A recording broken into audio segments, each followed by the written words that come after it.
मोक्ष पाने का अभ्यास जो है, तत्व अभ्यास कैसे करना चाहिए। जो शूरवीर होते हैं, शूरवीर का मतलब जो बहादुर होते हैं मन से, वो अपने सुख से कभी अपनी बड़ाई ना करे और जो ज्ञानवान हो किसी भी तरह से वो अवज्ञा ना करें और समबुद्धि रखें सब में।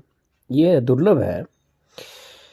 संत जन और सतशास्त्र का उपदेश सुने, फिर उसका अभ्यास करें। उसके अभ्यास करने से आपको मोक्ष साधना से मोक्ष की प्राप्ति होगी। और शास्त्रों से अलग ना चले, क्योंकि उससे अलग चलना उन्मत्त चेष्टा यानी पागलों वाली चेष्टा है।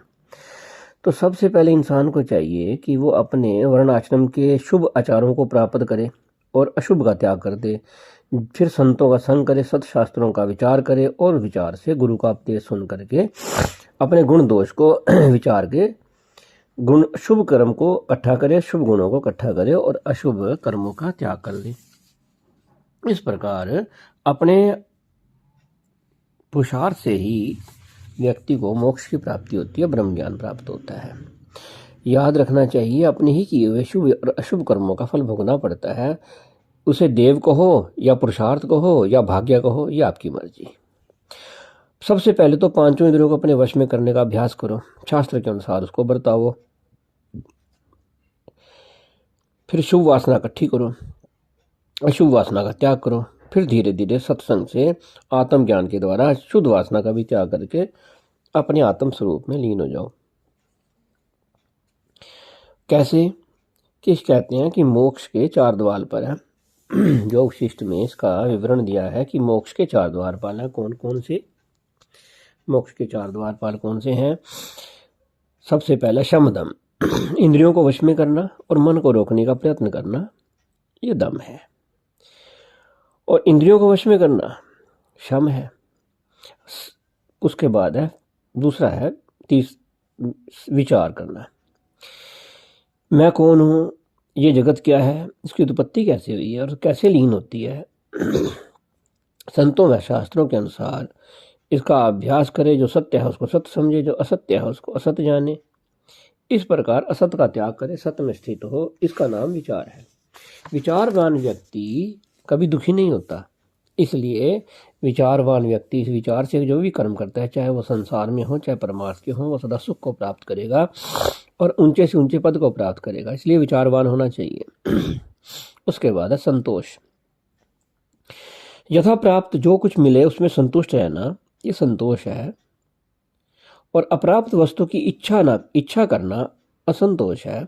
यानी अप्राप्त वस्तु उसके प्रति मन में तृष्णा बनाए रखना, ये असंतोष है। संतोष क्या है? आपने यथा कर्म किया, उससे जो प्राप्त हो गया उसमें संतुष्टि है। और यदि आपको किसी प्राप्त करने की इच्छा है तो उसका अभ्यास करो और अभ्यास से जो मिलता जाए उसमें संतोष करो। अपने मन को उद्विग्न ना करो। उद्विग्न मतलब कि उसको परेशान ना करो। इसका नाम संतोष है। संतोष एक उत्तम धन है। जिसको ये मिल गया वो संसार में सबसे ज़्यादा सुखी है। जितने दान, और ये ब्रह्मज्ञानी का उपदेश है, ब्रह्मज्ञानी के लिए है। जो ब्रह्म का अभ्यास नहीं करते हैं उनके लिए उपदेश नहीं है। उनके लिए क्या उपदेश है? जो ब्रह्म का अभ्यास करते हैं उनके लिए दान और तीर्थ आदि साधन जितने भी हैं उससे आत्मबोध की प्राप्ति नहीं होती।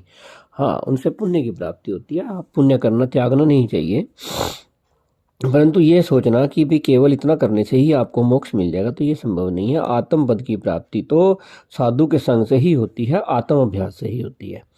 इसी प्रकार तप और समाधि से चित्त की एकाग्रता सिद्ध होती है, पर संसार निवृत्त नहीं होता। क्योंकि जब तक चित्त समाधि में रहेगा तब तक शुद्ध रहेगा और सुखी रहेगा। लेकिन जैसे ही वो समाधि से उठेगा तो फिर संसार को देखेगा, फिर शब्दों और अर्थों से युक्त संसार दिखाई देने लगेगा और फिर उसमें फंसने लगेगा। तो आत्मा रूपी इसलिए सबसे पहले ब्रह्म ज्ञान का अभ्यास करें, फिर धीरे धीरे तप और जैसी साधना करने की इच्छा हो, जैसा गुरु उपदेश करें वैसा अभ्यास करते हुए आत्मज्ञान को प्राप्त करें। तो आत्मा रूपी सूर्य है और उसमें ब्रह्मा विष्णु और शिव आदि रुद्र आदि उसकी किरणें हैं। घटपट में वह देव है। घट मैंने घड़ा, आपका शरीर पट मैंने ये दीवार, जहाँ तक संसार आप देख रहे हो जगह जगह, तो घट और पट में वह देव है, पर अज्ञानी को वो दूर दिखाई देता है। स्नान दान तप से वह प्राप्त नहीं होता, केवल ब्रह्म ज्ञान से ही प्राप्त होता है। ये बड़ा आश्चर्य है। लेकिन कुछ लोग फिर सोचते हैं कि फिर अगर इससे प्राप्त नहीं होता फिर हम तप क्यों करें, ज्ञान क्यों प्राप्त, दान क्यों करें, स्नान क्यों करें। ये उसके साथ में साधन बन जाते हैं। पुण्य कर्म इकट्ठे होने से आपको सत्शास्त्रों का और सत्संगियों का उपदेश मिलेगा। इसलिए जब तक ब्रह्म ज्ञान प्राप्त न हो तब तक दान तप आदि की क्रियाओं को करते रहना चाहिए और आप आत्म अभ्यास में लगे रहना चाहिए और सत्शास्त्र को और सतगुरु की प्राप्ति का अभ्यास में लगे रहो कि मिल जाए हमें। जब बहुत पुण्य इकट्ठे होते हैं तब आपको कोई ना कोई ब्रह्म ज्ञानी मिलेगा जो आपको उपदेश देगा, और जैसे आप उससे चलोगे वैसे वैसे आपको उसका लाभ मिलता जाएगा, और ब्रह्म ज्ञान होने पर आप मोक्ष को प्राप्त कर लोगे, जीते जी आप मुक्त हो जाओगे। ये ब्रह्मांड परम तत्व आत्मा से ही उत्पन्न हुआ है और उसी में स्थित है। ज्ञान की इस अवस्था में पहुंचने पर आपको ऐसा अनुभव होगा। ये सार मैं आपको बता रहा हूँ। तो ज्ञान की जो अवस्थाएं हैं वो कितनी है। सबसे पहले ज्ञान की 7 अवस्थाएं हैं। शुभेच्छा, विचारणा, तनुमानसा, सत्वापत्ति, असंशक्ति, पदार्था भावनी, तुरिया, और उसके बाद 8वीं है तुरियातीत। ये योग शिष्य से ज्ञान का उपदेश है। शुभेच्छा का मतलब होता है संसार से वैराग्य होना, यानी इच्छा प्राप्त होना कि मेरे को ईश्वर चाहिए। ईश्वर को पाने की दृढ़ इच्छा को शुभेच्छा बोलते हैं, कि वो इच्छा शुभ है जो परमात्मा को पाना चाहती है। उसके बाद है विचारना, सत्शास्त्रों का विचार, साधु संग करना, और जो आत्मज्ञान के शास्त्र हैं जैसे उपनिषद है और गीता है, अवधूत गीता है, अष्टावक्र गीता है, इसके अलावा और तत्व वेदांत है, इन सब का अभ्यास करना, फिर उससे अपने आत्मा का अनुभव करने का, आत्म अनुभव करना है, इसको विचारना बोलते हैं। तनुमानसा, शुभेच्छा हो जाए फिर शुभ विचार हो जाए। उसके बाद तत्व का अभ्यास करते रहने से इंद्रियों का निग्रह होने लगता है और मन जो है सूक्ष्म होने लगता है, इसको बोलते हैं तनुमानसा। सत्वापत्ति, इसमें सत्य आत्मा का अभ्यास करना।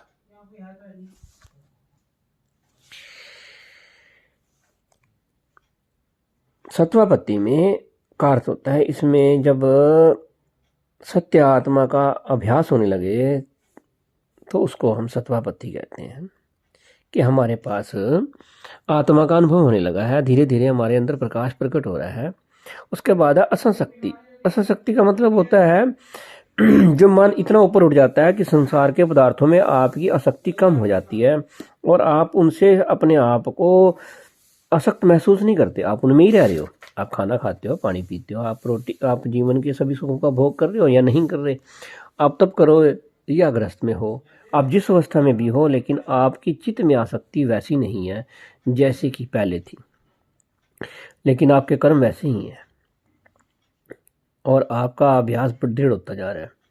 पदार्था भावनी, यानी जब आपको ये लगने लगे कि सब जगह परमात्मा ही परमात्मा है, और यह अभ्यास होने पर आपके संसार जो है वो परमात्मा से अभिन्न नजर आने लगे, तो ये पदार्था भावनी है कि संसार के पदार्थ जो है वो अब आपको नहीं दिखाई देते, उसकी जगह आपको ईश्वर दिखाई देता है।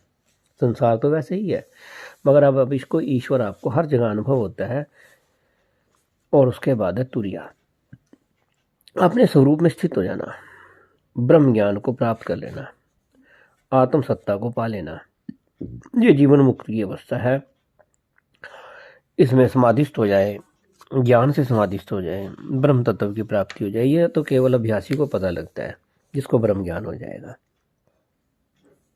और यदि कोई इस एक भूमि में भी है, यानी किसी एक में भी स्थित है, तो वो व्यक्ति मुक्त है, वो व्यक्ति मुक्त है।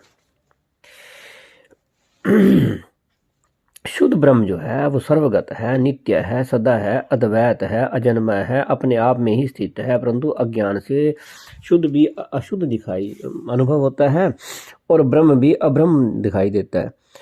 जैसे जल और तरंग में भेद मूर्ख करते हैं, वैसे ही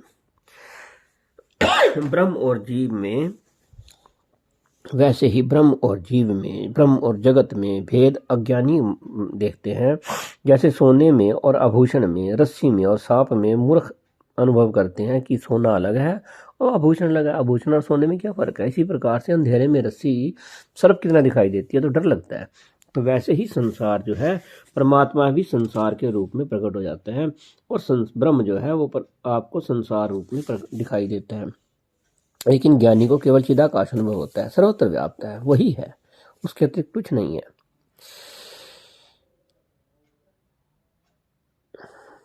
जब कोई व्यक्ति एकांत स्थान पर बैठकर मन को रोकता है और ध्यान में स्थित होकर के गर्दन और कमर को सीधी रखे, फिर मन को शांत कर ले, इंद्रियों को वश में रखे और आत्म तत्व का अभ्यास करे, ऐसा विचार कि असीम आनंद है, परमानंद है, सर्वव्यापक ब्रह्म मेरे सर्वत्र व्याप्त है और मैं भी वही हूँ, इस प्रकार का दृढ़ अभ्यास करता रहे तो व्यक्ति को भीतर प्रवेश पाने की अवस्था प्राप्त होती है। सब ओर से वह भीतर एक ही परमात्मा है जो निर्विकार है, निराकार है, सर्वव्यापक है, ऐसा विचार कर चिदाकाश आकाश में ध्यान करना। प्रथम तो निराकार अभ्यास ही करना चाहिए, लेकिन ऐसा अगर इतना आसान नहीं है तो राजयोग, ये जो अभ्यास है ये सबसे श्रेष्ठ अभ्यास है, इसे राजयोग का अभ्यास कहा गया है। इसमें गुरु उपदेश के अनुसार, गुरु की कृपा से ही इसका अभ्यास होता है, वरना आप चाहे बिना कितना मर्जी समय लगाते रहो, यह अभ्यास सिद्ध नहीं होता। चिदाकाश का अभ्यास गुरु की कृपा से होता है। क्यों? क्योंकि वो इसका युक्ति बताते हैं कि कैसे आप साकार से निराकार में पहुंचोगे। यदि निराकार ध्यान नहीं कर सकते तो ऐसे साधकों को ईश्वर का सब अच्छा लगे रूप, या गुरुदेव का चित्र, या अपना जो भी आपको प्यारा लगे उस रूप की अभ्यास, ध्यान लगाना, देखना, ज्योति का ध्यान करना, ऐसा करके ध्यान में स्वयं को स्थिर करने की कोशिश करें। जो कुछ ध्यान में दिखता हो उसे दृष्टा जान के देखे, उसमें चलायमान ना हो, अर्थात मन को उसमें, अपने मन को उसमें न चलाए, जो आ रहा है उसे दृष्टा बन के देखता रहे, आने दे और जाने दे। ऐसा अभ्यास करने वाला भी कुछ समय पश्चात अपने आप स्थिर चित्त हो जाता है। चरणों से लेकर के, यानी पैरों से लेकर के शरीर सिर तक जो हमारा शरीर है, इसमें आत्म बुद्धि होना, माता पिता से उत्पन्न हुआ हूं ऐसा जानकर करना बंधन रूप है। जब इस प्रकार का मन में विचार होता है कि मेरा शरीर ही मैं हूं और इसके अलावा कुछ नहीं है, तो ये प्रथम निश्चय है, ये अज्ञान निश्चय है। दूसरा निश्चय क्या है? कि ये मैं सब भावों और पदार्थों से परे हूं, बाल के सूक्ष्म भाग से, अग्रभाग से भी ज्यादा सूक्ष्म हूं और साक्षी भूतों सूक्ष्म से भी अति सूक्ष्म हूं। यह निश्चय जो है वो शांति देने वाला, मोक्ष का उपजाने वाला है। यह दूसरा निश्चय है। तीसरा निश्चय यह है, निश्चय मतलब तीसरा अभ्यास यह है कि सब पदार्थ मैं ही हूं और सब मुझ में ही है और मैं आत्मा रूपी अविनाशी हूं। यह तीसरा निश्चय है, यह भी मोक्षदायक है। चौथा निश्चय यह है कि मैं असत्य हूं और सत्य भी, और जगत भी असत्य है, इनसे रहित आकाश की नाई मैं तन्मात्र हूं। यह भी मोक्ष का कारण है कि सर्वव्यापक परमात्मा के अतिरिक्त कुछ नहीं है और आकाश की तरह मैं हूं और आकाश ही हूं।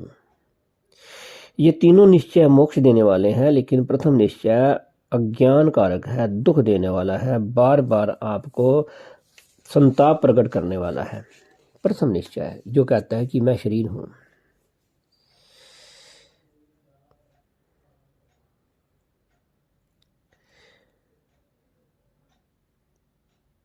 और जो इसका अभ्यास करेगा वो मुक्त हो जाएगा। गुरु की इच्छा, गुरु की कृपा से यह अभ्यास आपको शीघ्र सिद्ध होता है। गुरु की कृपा के बिना आप इसे 20 साल लगे रहो तो भी सिद्ध होना संभव नहीं है, यह कठिन है।